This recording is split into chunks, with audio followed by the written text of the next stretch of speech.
Hi guys. Welcome to my channel, God's Finger. Today I'm going to speak to you about how God marvels at your faith and how heaven sometimes heaven bows to people's faith in admiration. And like even if you look in the Bible, there's many times where Jesus said, your faith has made you whole. Or I remember one verse, and I'll find it because I can't remember the exact abstract of the story, is where it says, I've never seen such faith in all of, I think, Samaria. I'm probably wrong, but I've never seen such faith in all the land, or something of that sort.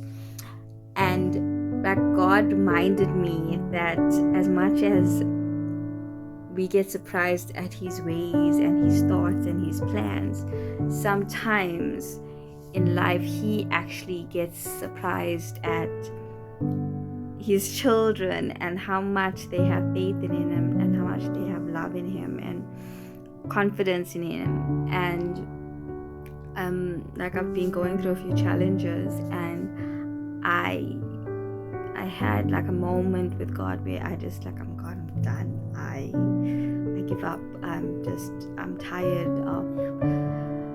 tired. And hopefully soon I'll say a testimony. But I was feeling weak. I was a soldier who had put her head down, and I'm a journaler, I'm a writer of my own accord. And so my whole relationship with God is sort of documented in my journal. And sometimes like you go back, because I interpret dreams and stuff. So I'll be like, I'll remember something and I'll go and look for that dream, because it may have happened a year ago or months ago, and then it comes to pass now. And then I'll be like, I remember this. It feels like deja vu. So God had actually brought an extract, that a prayer that I had written. So it would be 2 years ago, to the date actually. Wow. So yeah, to the date, because yesterday was the 17th, and this was written on the 17th of February 2021. It came up as a memory, so no wonder to the date. But it came up at such a time where I was questioning my own faith.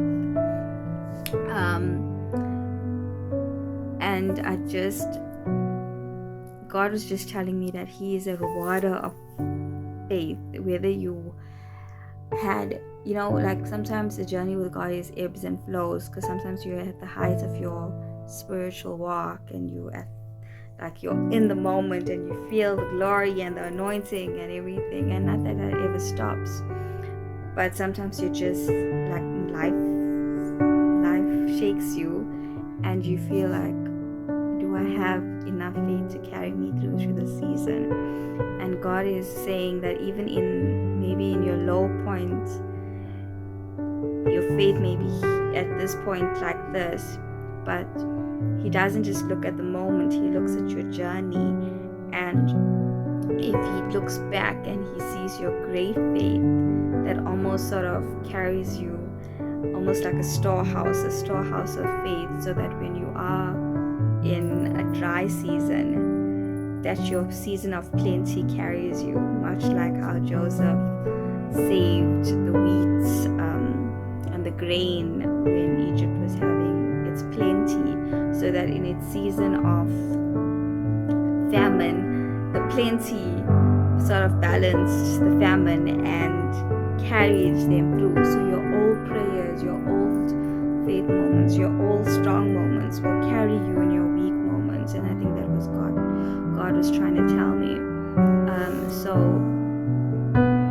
basically I think I was challenging God, or I don't remember what gripe I had with him.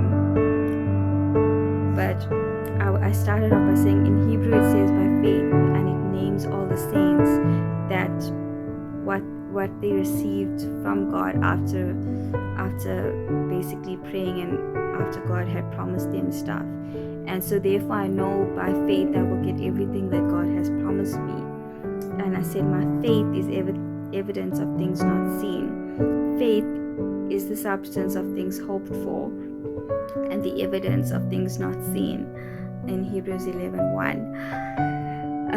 So when I started these videos, I just spoke on a whim, and I do that, but God is trying to correct me and help me be more prepared. So hence I'm looking at the note we'll give you back. And God showed me what I had written. And the reason I had written it is because I went through something painful. And my faith said no to the situation.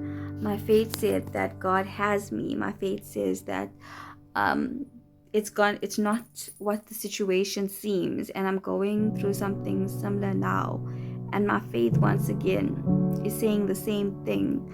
But the point of the matter is, during that journey, God had basically answered certain prayers in that, and he had come to the party, and he reminded me of that. He reminded me that prayer then, when I was almost at my strongest, helped me in that situation. And now when I'm at my weakest, or not my weakest, but I'm not feeling 100%, that it will carry me.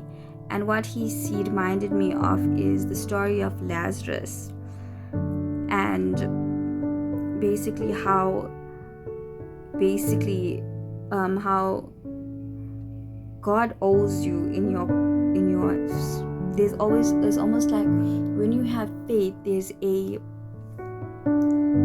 like a bank of faith, and God always has to match your faith with his acts. So if your faith account is at a high level, God has to also balance that out with how he answers, because otherwise heaven owes you, because you have given a question and heaven has to answer. And if heaven doesn't answer, then heaven is at a deficit, and heaven can never be at a deficit. And he was reminding me basically of the story of Lazarus and how God honored old faith, and he answered them. Because remember, when they were asking, or when they sent word to Jesus that Lazarus is not well, because when they sent word, Lazarus was still alive. He wasn't well, but he was still alive. And Jesus basically came 4 days late. But when they were initially praying, at that time their faith was alive, because the reason for their prayer was alive. Lazarus was alive still. He was just not well, because they said, come, your friend is ill. And at that moment when they were praying, when they were seeking, they were still seeking God. They were still looking for Jesus. They were still seeking him and trying to find him and trying to get him into the situation and invite him into the situation, because they believed that if he just arrived, that if he just came, that the situation would change. And even when he came, they said, Lord, if you had come earlier. And God didn't rebuke them for their lack of faith when he was dead, because he understood that they didn't. And just like we can't see God's solution, because his ways are higher than us, his thoughts are higher than us. And he had a solution. Their question might have changed, or their situation might have changed, because when they were praying initially and when they were seeking him initially, it was for healing. But now, how do you heal something that's already dead? It's cold in the ground. So you're praying for something, and sometimes it's like, okay, this is the end now, because my prayer now is dead. The situation has passed. The time has passed. The window for the change has passed. The answer is no. He has not come. He hasn't come to heal. He hasn't come to make his friend well. So the prayer and the the sea king is dead, it's cold in the ground, it's buried in the grave, and you've now given up on the situation, it's dead, purely because they didn't see that God has the solution in another way. He was going to answer them in another way. He was going to do something even greater than just healing. He was going to do something even greater than coming there and visiting and making his friend well. He was going to resurrect him. And that's why God said, even in the passage, some death or some situations are not just for earthly things, but they're for God's glory. And sometimes it may look like you're totally out for the count, and your situation is dead and it's buried, and it's been 4 days, or it's been 5 months, or it's been a year, and it's buried and it's dead. But God had a different way of answering you that you can't fathom. And he didn't rebuke them. He didn't sort of say, okay, because of your faith, I'm not going to heal Lazarus. No, he didn't basically do anything to them. He honored their faith when Lazarus was alive, because when Lazarus was alive and sick, they had faith enough to seek him. When Lazarus was alive and just sick, they had faith enough to send somebody to call him. They had faith that if he would just come there, that things would be well again. So he honored that when their faith was basically, when the situation was still alive, they had faith that was still alive. But now, because they didn't know better and he's dead, he didn't say, okay, you'll have no faith in me even if I come 10 days late, even if I come when everything's done and everything's over, that it's over and I'm not going to answer you in any way. Because they just didn't realize or imagine or fathom that God would resurrect Lazarus. They didn't see or calculate the answer to the prayer when the question died. Lazarus died. Their question died. They prayed for healing, but now the one that they was praying for is dead. Their prayer was dead. But God honored their faith when it was alive.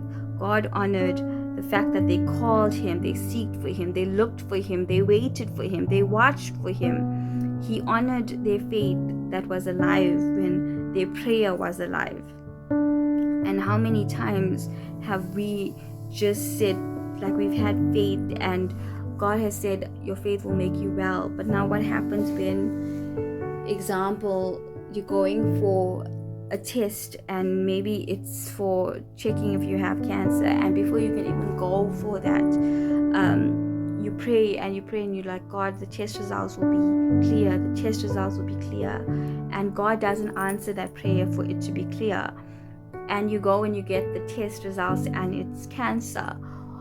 Or maybe you went for a job interview and you say, like, God, I'm going to get that job, I'm going to get this, or the home loan's going to come through, or this relationship's going to work, or this child's going to come to, or come out of drugs, and it doesn't. They relapse, or you don't get the job, or the home loan doesn't come through.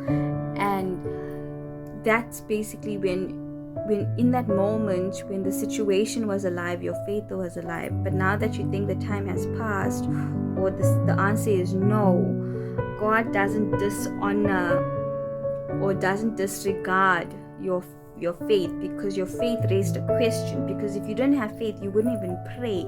There are certain people that don't even pray for situations. They don't even think of God. They don't even, like, that thought of asking God to help them isn't even in their minds.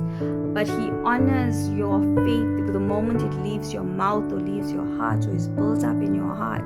It's just that the way we think that he's going to answer is not the same. So yes, the result of a test may be negative at that point, but the end result is that God's gonna answer. You just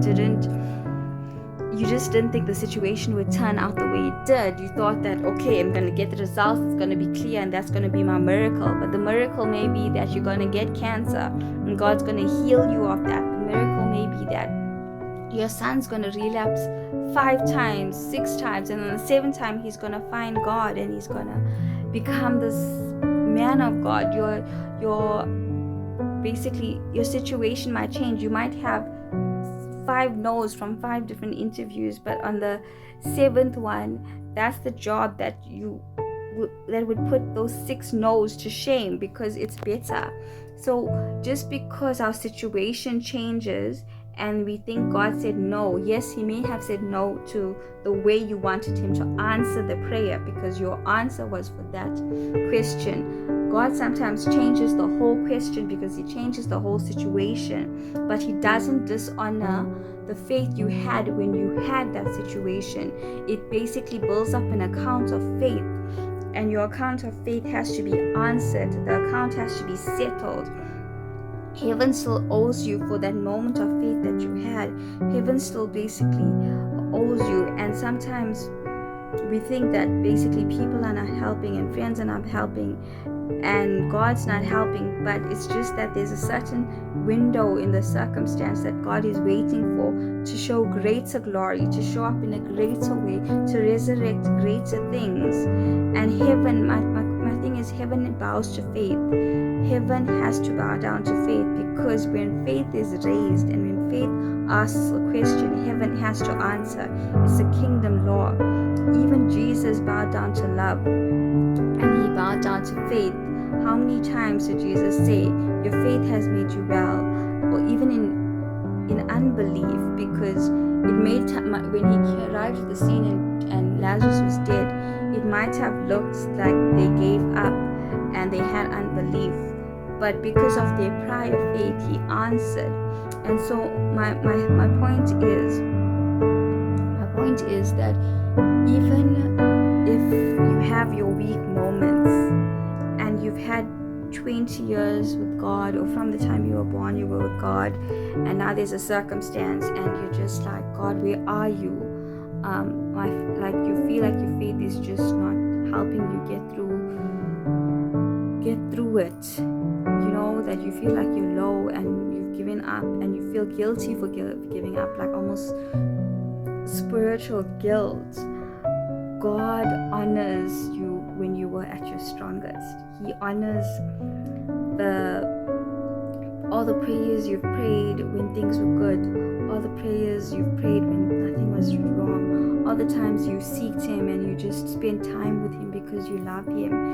And in your moments of weakness, the grain that was stored in the good days, God is going to honor that, and he's going to take that and use it for your bad days. He's going to take those portions of grain every day that you saved for your faith in prayer, and he's going to distribute that for your weekdays. And however long your weekdays are, he's got your storehouse of faith. And if you have walked with God and you have honored him all the days of your life that you have been in this world and you've known him, he's not going to basically discount you and disregard you and nullify you in your weak moment. He's going to use those good moments to basically spread in those weak moments. He's going to use the stored up grain of faith for your moments of famine in your faith. And he's a God that always levels the playing field. I've said this before. Faith is almost like an instant yes. It's like a magic potion. It's a secret word. It's an open. No matter when the prayer was, no matter when the faith was the highest, the answer is always yes. And our good seasons are there to carry us in our bad seasons. And maybe now in this moment in time, you're having a weak moment and you're like, God, where are you? I give up. Maybe you've even contemplated suicide, or maybe you've contemplated just leaving, like, God, I'm done with you. God, I'm over this. Like, I'm done. And God is saying that I love you, and I don't forget the good years in our marriage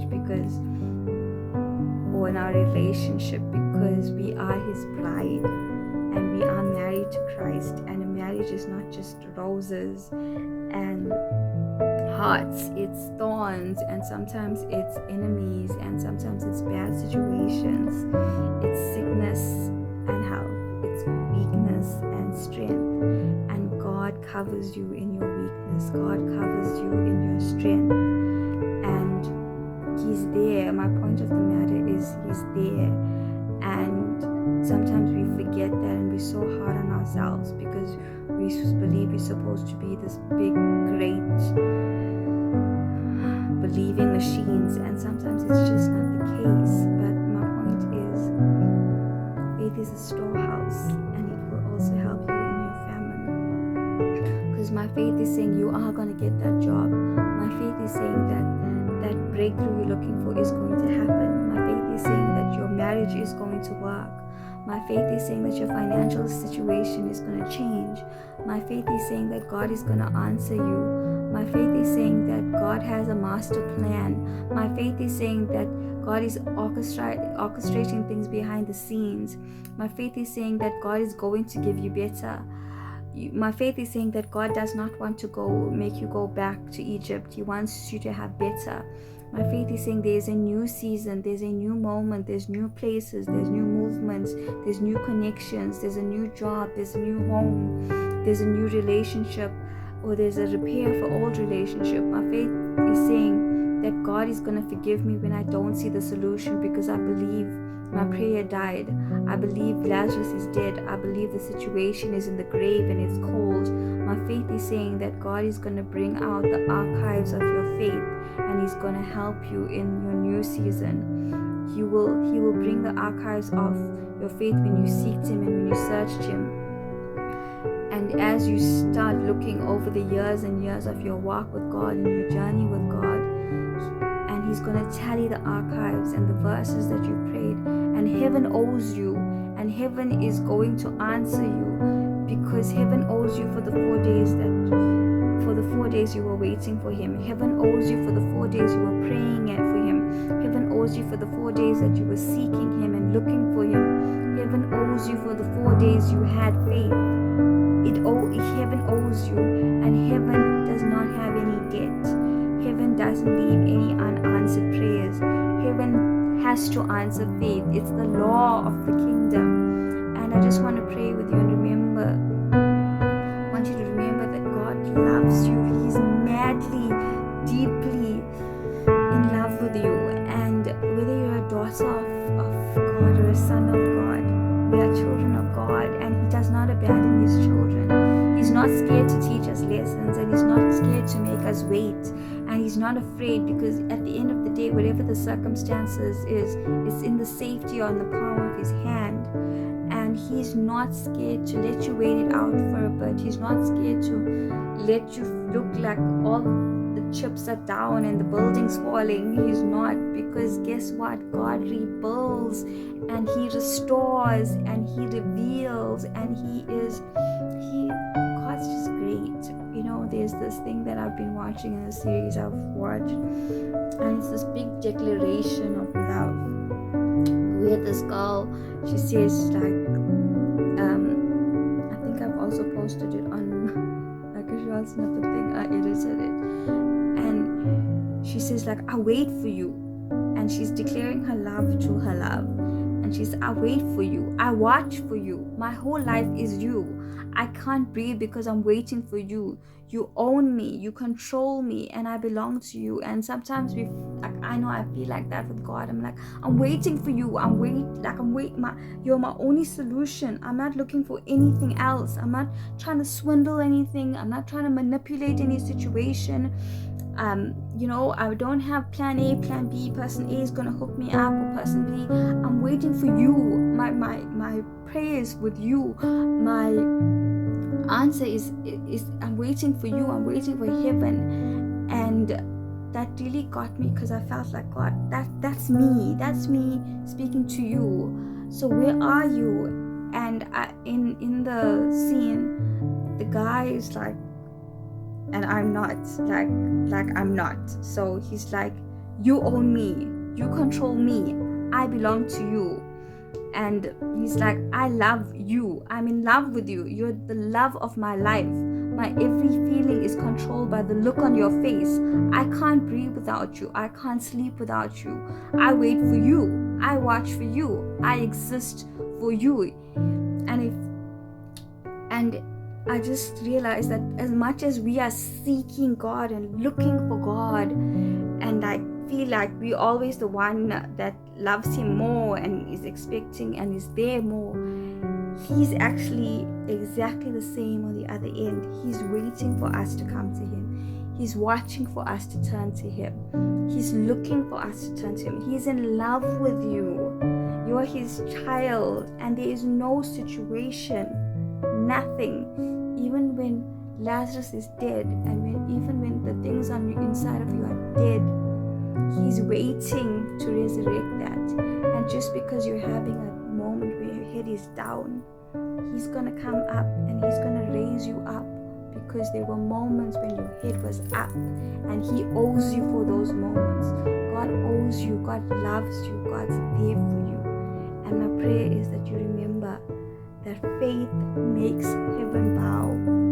Faith has to be answered. The account has to be settled.